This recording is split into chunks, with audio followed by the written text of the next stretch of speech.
Yeah, good day everyone. You are welcome to Let Your Mind Blow Some series on AnyRadio. I'm Daniel Chada Solomon from Nigeria, and our guest speaker is Mr. Pranab Bora from India. Good day, Mr. Bruna. Hi, good to meet you and all of you who may be watching this from wherever in the world. You're welcome. The pleasure is ours. Huh? It's nice having you here.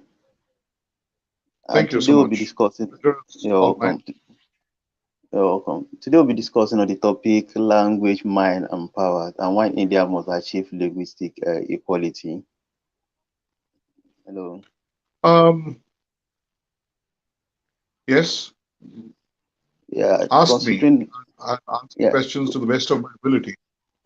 yeah, that would be fine. Considering the language as a vital tool, in moving the country forward. The fact as in understanding the concept of and the importance of language within our societies will plays a vital role generally across the countries and the world. So on that note, feel we should invite you to our platform to air your views around the language considering your experience. So you are welcome to our platform, sir. Thank you. Yeah, there are a few questions I would want you to address regards that. And on that note, I'll start with language is considered as a resource. Are you with me? Yes, I'm with you. I'm with you. Yes. So can you please throw any more light on that, considering language as a resources? Uh, to my mind, language is the ultimate resource because no matter what you have, if you are unable to express that, then it doesn't make sense. For example, you Okay. come from Nigeria. You Yes. speak English, I speak English, we communicate, we get our thing done. It's the same thing with nations. I was just talking to a friend of mine this morning, and we were saying that look, the age of the interpreter is kind of over. Google is doing that for us now. Okay, so you Yeah. don't need a person standing next to you, and you are the prime minister or president of some country, and people need to interpret. Those days are gone. So the point is, if you know a language, you know a person better. So it becomes part of your resources. If I know your language, then I know your culture and I know your community. Yeah. So I think among all the resources you have, language is probably the most primary resource that you essentially need to have. And I think, when we now distinguish between or differentiate between one nation and another, and we say it is on the basis of religion, etc., etc. I don't think it is on the basis of religion. It is more on the basis of language because I can't understand what you're saying. You can't understand what I'm saying because I'm speaking in Assamese. You're speaking in some form of Nigerian, um, Yeah. and we can't, get our thoughts across to each other. So religion becomes a secondary thing, and that is what is happening across the world. Wherever there is a problem, it starts with a language problem. Just Yeah. in the way, if you come to India and you speak two words of Hindi, people, you are making people feel good. Yes. So Yes. they That will is so. embrace you. If I go to Nigeria and speak two words of your language and you know that I'm making the effort, then you will embrace me. You see, so it is, Yes. I think, a very primary resource that one must have. And that is something our education system is not giving us. And hence we have misunderstandings across the world, across borders, across homes and families, because we are not speaking the same language, Yeah. you know. So yes, it is the ultimate resource, I think. Yeah. And thank you very much. I think that is fine, and I hope a lot to learn from it. Are you with me? Yes, yes, I'm here. Yeah. This is from my extent. Language can be considered as a cooperative entity. Look, can you hear that? Look, like I said, um, if you have to co-opt anybody, you better speak that person's language. Yes. All right. Um, and in this case, uh, we must stop differentiating between language and language. For God's sake, I keep telling people that the human race is willing to give dolphins a language. And we say, look, dolphins have this language, they have a vocabulary of so many words, but we are not willing to recognize each other's languages. So if you want to cooperate, then it is essential that you speak each other's languages at least to a certain degree, because it makes a huge difference. Let me give you an example. Okay, Yeah. Yeah. um, in Assamese, which is my mother's tongue, and to a large extent my mother tongue, um, we have the vela fricative. Okay, which is Yeah. the X. So if I say moi hui asu, it means I am sleeping. But if I Oh, say that. moi sui asu, it means I am touching. So the nuances of language will bring about cooperation. I need to Okay. know how to wish you in Nigerian. You need to know how to wish me in Indian. In do a namaste. We do a hi hello. All of that. If you want to cooperate, you have to first break the language barrier. Yeah. Especially our politicians. Our politicians can't speak two languages. I don't know why that happens, but you see the West, they come with English all the time. Not right. Just not right. You must speak more than one language. That is essential if you want cooperation, at any Okay. level. It might be Y- people to people, which is the most important. Prime minister to prime Yeah. minister is not that important. People to people definitely is more important. So, Yeah. Sure. Sure. Like. as a mode of cooperation, language is the base. There Okay. must be a certain interfacing where we know that language is not a huge barrier. In India, we see that all the time.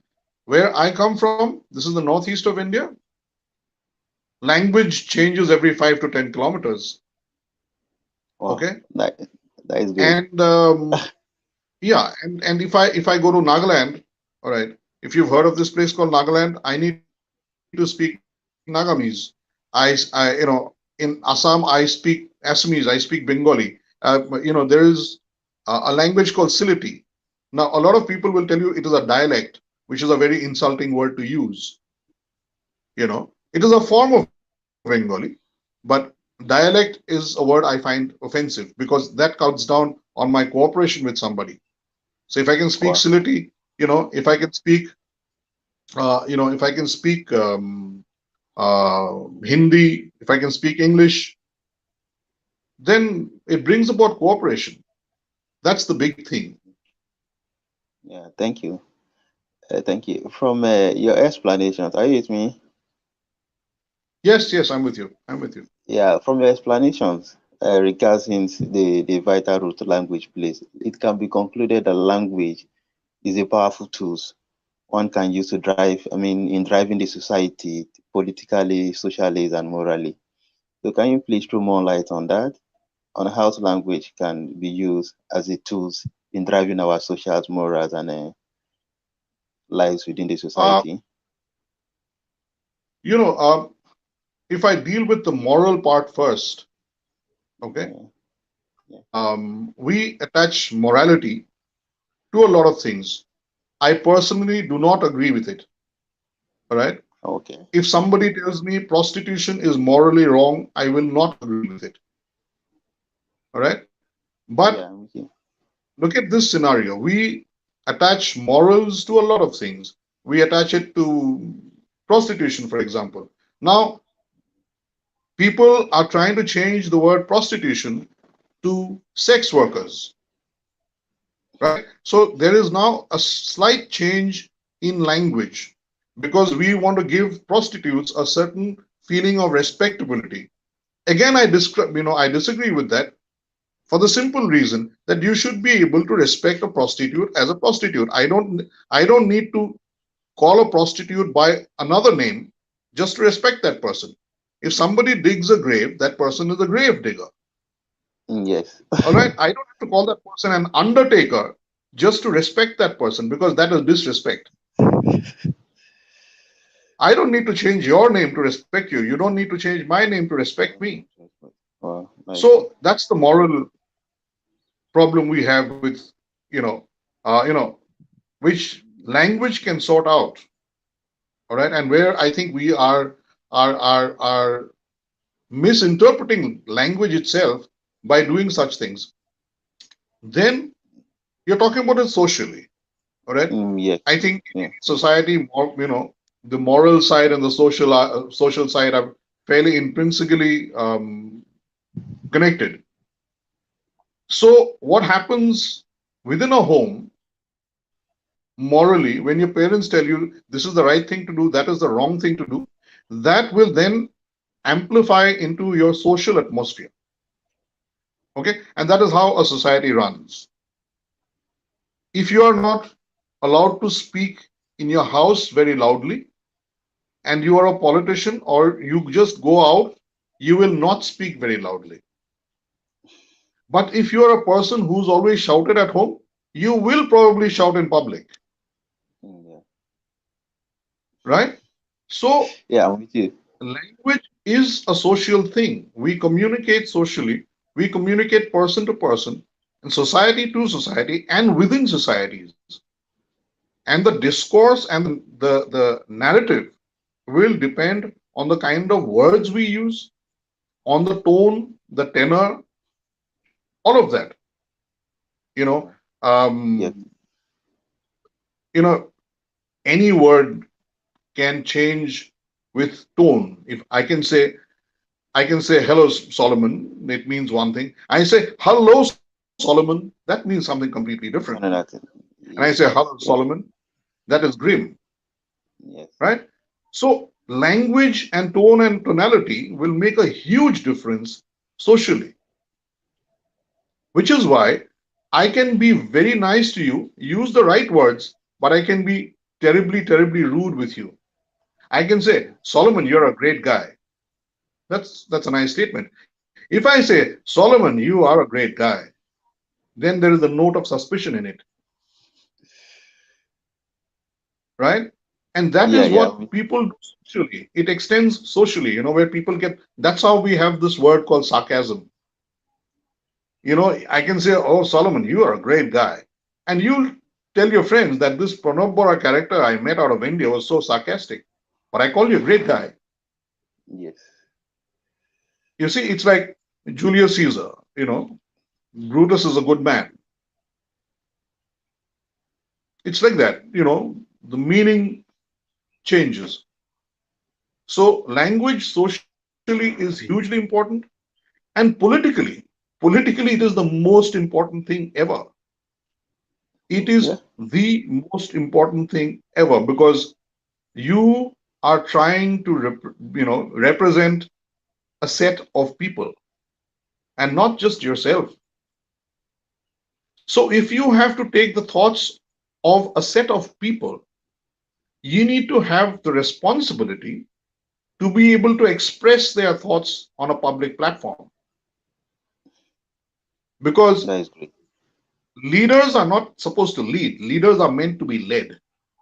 If Yes. I'm a politician, then I should be able to take the aspirations and the wants and Yeah. the needs of a particular set of people to a public platform and say this is my electorate, all right, and we don't have drains, we don't have roads, my people don't have food. So when I represent them, I need to be very, very, very strong in terms of language to be able to represent my case on that platform, to get drains, to get roads, to get food, and it brings about a certain sense of equality. You come from Nigeria. Yeah. Um, we have, and let me be very blunt, it happens within this country also. Okay, it doesn't have to be from one continent to the other. We Yeah, have I'm this with you. thing, okay, we are a rich nation, and hence we can give away things, right, to a nation which is not that rich. India has been through a phase where we did not have food. The Indian Prime Minister went looking for food to so-called developed nations and got food from there. All right. But I think if the language is right and you are donating food, then first the word donation goes away. Second, there is a certain amount of respect between both the sides. All right. And third, there is equality. Because it's very simple. If I starve, Solomon, Yeah, I'm with you. eventually you will starve in Nigeria. If there are locusts attacking this part of the world, they will fly across to your country. So language brings about equality, So politically, we must be our politicians have to be very careful about the kind of language they use and how well they speak and how many languages they know. You see? That is great. Yes, yes, I'm with you. Thank you so much on that. Hello, are you with me? Hello. Yes, yes, I'm with you. Yes, yes, I'm with you. Yeah, Tell me. yeah. From the that is a great explanations there, and from the explanations, one can come into conclusion that there is a great disadvantage that is attached to a country with language imbalance. So, can you please, throw your view on why India and as a country to have a linguistic equality? Ah, if India wants peace, there has to be linguistic equality. Uh, India is divided on the basis of language. Please understand. okay. When we had the State Reorganization Committee, all right, it divided Yeah, this country on the basis of language. But I come from the northeastern part of India. I come from Assam, which is where you get a okay. lot of your tea from. Okay. We have a lot of Nigerians there. Uh, I used to have quite a few Nigerian friends when I was in Delhi, but not so Oh, many here. Okay. okay. Okay. I think Nigerians are better with heat rather than humidity. This place is very humid. Okay, Delhi Yeah. is dry. Okay. Uh, Yeah, anyway, me that's my too. personal thing. Yeah, that's You okay. know, we were talking about why India must have linguistic equality for one simple Yes. reason. If you have equality, you have peace. You don't have equality, you don't have peace. And you must remember, a country that has been divided on the basis of religion uh, is one thing. A country that has been divided on the basis of language is another thing. You have Muslim states or Islamic states in the world. We have Nepal as a Hindu state. That's one thing. But language is much more dynamic. Language changes by the day. There is a community called the Missing, not with a Let double me see. S, but with a single S. They are called Missing. All right. Okay. Their first dictionary was compiled by someone called Dr. Tabu Tide, who passed away a few years ago. You see, yet this is a very, very, very old community and a very, very, very old language. But they did not have a dictionary. Now, Wow. if you look at the Indian currency notes, you will see it is the denomination is mentioned in a whole lot of languages. Okay, alphabetically it goes. So the first language so far has been Assamese, which is the language I speak, because they're going Okay. alphabetically. But the point is, the Northeast itself, Assam itself, has scores of languages. How big a currency note do you want? Yeah. You cannot have a currency note which is like 3 feet wide, That would be and very 5 feet in abnormal. height. You That would can't be do that. abnormal. That would be Yeah. abnormal. So what do you do? So you have to make everybody feel equal in terms of language. You have to make sure that their languages are studied. You have to make sure that their dictionaries are compiled. You have to make sure that their schools teach their language, because that is a way of respecting that person. So India has to do this at any cost. All languages have to be developed. All languages have to be patronized. Patronize is a bad word. All languages have to be taken care of. And most of all, you cannot impose one particular language and say, okay, now this is the national language or that is the national language. That is not done. That is not done. Okay. And as the world develops, Yeah. there's a small community called the Thai Pakes in a place called Naharkutia in Upper Assam. Upper Assam is towards the upper reaches of the Brahmaputra River. They came from the Yunnan province of China. They stayed in Burma for many years and then migrated to this place called Nampake village. Today, they have a computer font. Okay. You That's see, great. they have preserved their language when we know that many languages in the world have disappeared. Okay. Yes. But the Yes. ones Yes. that exist, because people are now so conscious, and then you have the internet and you have Zoom meetings like this, Yeah. I say, And wow, just check. Solomon has looked after his language. So why shouldn't I look after mine? And then I will claim recognition of my language. At the same time, if you have to further divide India on the basis of language, you will end up with like 2 million states over here. That's an exaggeration, but you will end up with a lot of states, which you can't afford to do. Okay. So, what is the solution? That you develop these languages and make sure languages are put on an equal, plain, common platform. Have Okay. I That is, spoken too much? yeah. No, no, no, no. That is fine. That is fine. Can you hear me? Yeah, I'm here. I'm here. Yeah. Yeah. Like in some country, like make for instance, our country Nigeria here, music sometimes is used as a tools of making peace. And from your explanations, I think there is need an urgent need for linguistic equalities in your country, India.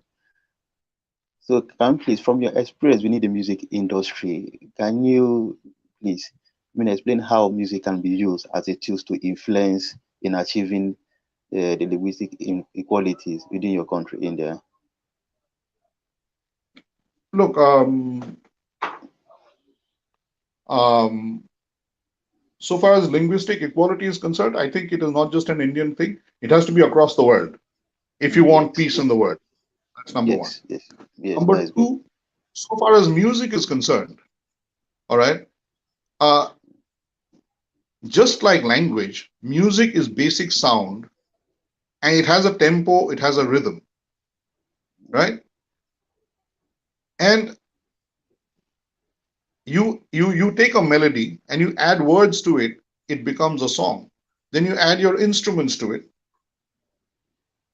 okay? And then you decorate that entire melody and it becomes one composite whole. Now, so far as linguistic equality through music is concerned, look, it's like this. Do you listen to Bob Dylan? Do you listen to Bob Dylan's music? No. Okay. No, okay. He won the Nobel Prize as a poet and all of that, but he's been writing and singing for a long time. Uh, Oh, let me give you an example. He okay. has this Nice. song called Tambourine Man, all right? A great man. And yeah, it's called Tambourine Man, all right? Okay, And it's okay, about a tambourine. And okay. it goes something like this. It says, "Hey, Mr. Tambourine Man, play a song for me. I'm not sleepy and there is no place I'm going to. Hey, Mr. Tambourine Man, play a song for me. In a jingle jangle morning, I'll come following you." When he says jingle jangle, you can picture a tambourine. You can be from Africa, you can be from Asia, you can be from Europe, you can be from anywhere. You can picture a tambourine. Yeah. You see? So music has common thoughts. Like we always associate jazz with the black community of the world, Yes, right? The yes, yes. biggest We jazz can players cover have from always the been yes. black, right? Yes. And you take jazz and you change one chord and you make it E minor, it becomes the blues. A lot of people do the blues on E minor, right? And Yeah, that is everybody, true. it's called the blues because it was sung by, by black people who had been enslaved in America, and they were working in cotton fields. They didn't have instruments. They were sad. They had been tortured. They had been enslaved. They were being auctioned. They sang songs about their lives and their existence. Today, it's called the blues. I've never been to Africa. Oh, I haven't oh, seen BB King perform.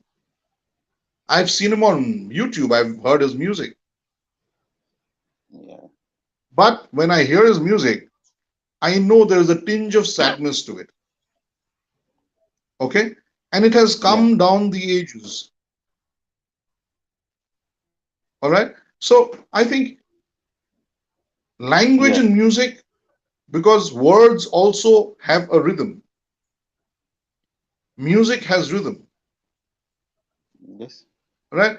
Um, and that is why you have the stresses and the strains in words, which define words. And some people can speak very, very musically. All right. And yeah. right now in Guwahati, it's raining. All right. Oh, that's And great. we had a very famous singer songwriter over here called Bhupen Hazarika. All right. And he was greatly influenced by black music. Now, he wrote this song. It goes like this: Hu hu dhumuha hileo, akah kola meghe sani leo, rim ঝিম বৰষুণ পৰিলেও, তুমি যেন থাকা মোৰ কাষতে, হু হু ধুমুহা আহিলেও. Now, you don't understand a word of it.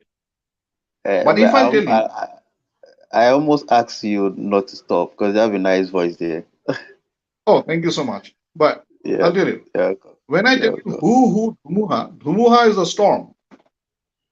Oh, And if I tell you hu dhumuha, you can probably picture in your mind that it is a storm with a strong gust of wind, right? So yeah, you can take a song to paint a picture, right? Just in the yeah. way when you hear the blues, you can picture the black community working in cotton fields. You can picture their sadness.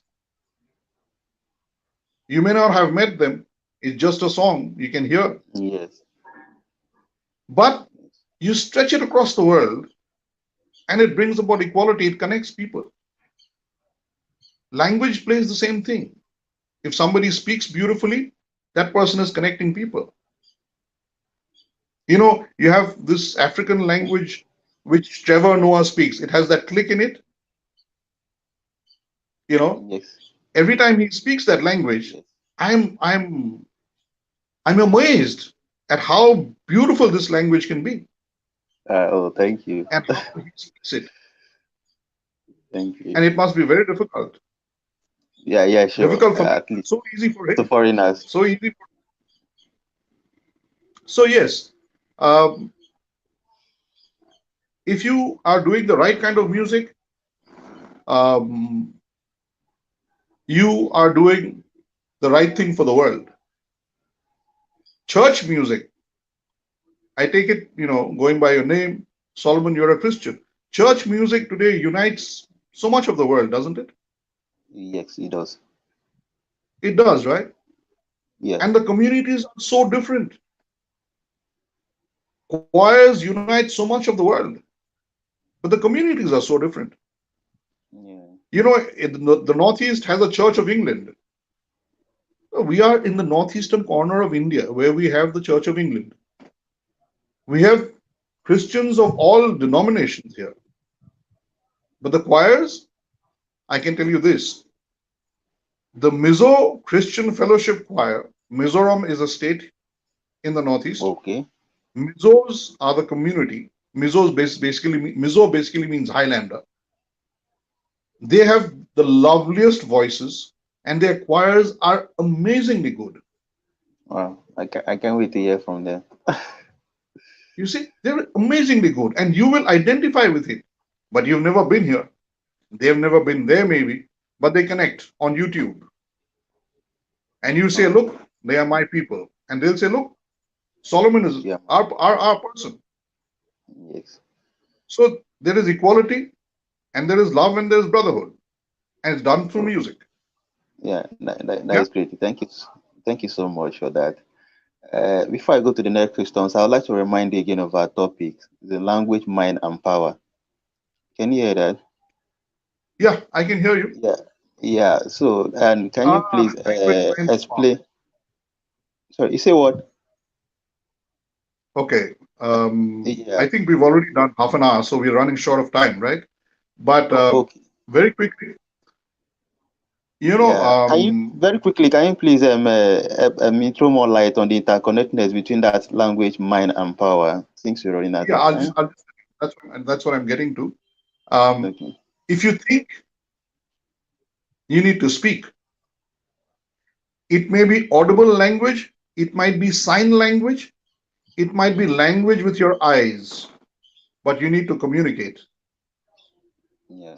The better you communicate, the more expressive your mind is, the more powerful you are in expressing your thoughts. But your mode of communication, it might be sign language, all right? You might Yeah. be completely mute, but you're communicating. So, Yeah. power is all about communication. It might be good communication or bad. You may be saying good things or bad, but it is essentially about communication. It is essentially about language. Yeah. Okay? Yes. Yes. And thank you so much. I think one last thing before we go. Are you with me? Yes, I'm with you. Yeah. Like Nigeria as a country, we have so many languages here. But then politically, I think we have three major languages that have political influence across the country.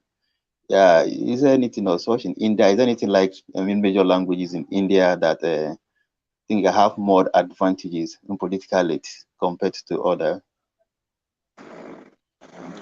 Uh, Let me tell you this, Solomon. Yeah. Politics has now become very localized. Okay? Yeah. Yeah. You cannot have one political party rule Nigeria forever. Yeah, that's over. Because of the information boom, people have aspirations are very localized now. The smallest community will want something, and the politician must give it to him or her or that set of people for the simple reason that they have access to information. It was not the same earlier, where people didn't have newspapers. Now they have the internet, they have Wi-Fi. People know what they want. Sitting in Nigeria, you can visit my hometown, you can visit my home, which you are currently doing. Yes. All right.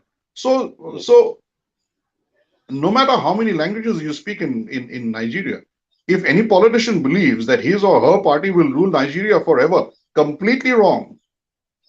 Oh, They that's have to fine. be sensitive to local requirements, local aspirations, okay, local cultures. Language is all about culture. So you might have one language spoken in three different ways. A politician better get used to those three different ways without using the word dialect. A dialect is a terrible word to use. So aspirations are now completely local. In India, we see all kinds of, you see, we have a multi-party government. I mean, multi-party political system.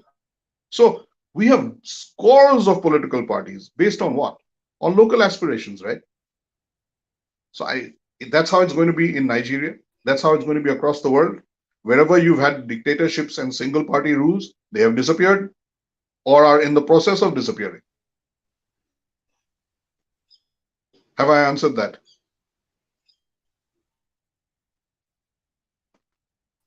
Are you with me, Solomon? Your picture is frozen.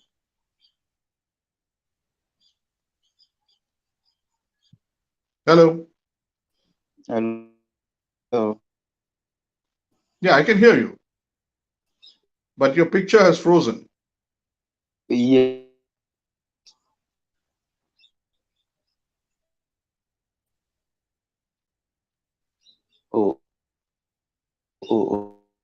You could be network. But then you No, no, I'm good. My net is fine. My net is fine. Don't worry. I yeah, it am. could be network. Yes, I'm online. Yeah, I can hear you. I But can since hear you you. can So you hear can ask. me, Yes, I can. I think are you with me? Yes, yes, I am with you. I am with you.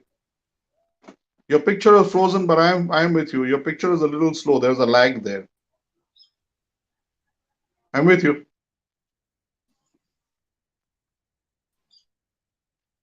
Oh, No, don't worry. We'll wait. Abhijita, can we extend this by 5 minutes?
hello.